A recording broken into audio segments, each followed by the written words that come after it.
What did you do growing up poor that would never make sense to rich kids? I'll go.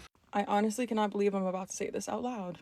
So, growing up, I didn't live in the best area, and my mom didn't want me to go to the schools that were in our zone, so she would drive me like 20, 30 minutes away to like the nicer area so I can go to their school. This is in Arizona, by the way. So, twice a year, they would take us to the Arizona Science Center as a field trip. They did this from second grade to sixth grade. So, what I'm about to tell you that I did for years. So if you've been to really any museum gift shop, you used to see those like long sticks that you could fill up with sugar, and there'd be different flavors, the red cherry one, the purple grape one. I remember it was like $5 for a full stick, but we only had enough money for me to just genuinely be there, which I was grateful for.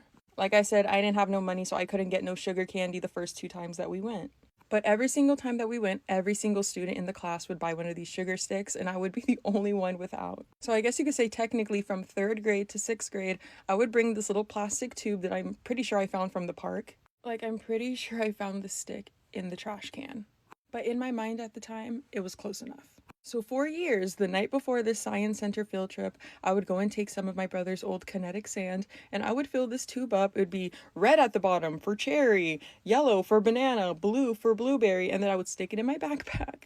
And after everybody would buy their sugar sticks, I would pull mine out of my backpack and I would start eating the sand, pretending that I also had my sugar stick. Kinetic sand must not be toxic or wasn't back then because I'm clearly still here. I'm 27 now. So I kept up this antic for years, and eventually, when I was in sixth grade, my teacher saw me eating it, and I guess she could tell that that was not the same thing. That wasn't everybody else's candy. So, of course, she took it away from me, sent me to the office, and a call was made. And tell me why I got grounded for that. And as a child, I actually used to have really bad stomach problems, and now that I think about it, this is probably what it was from because the doctor could never figure it out. Because I wanted to fit in. That's sad.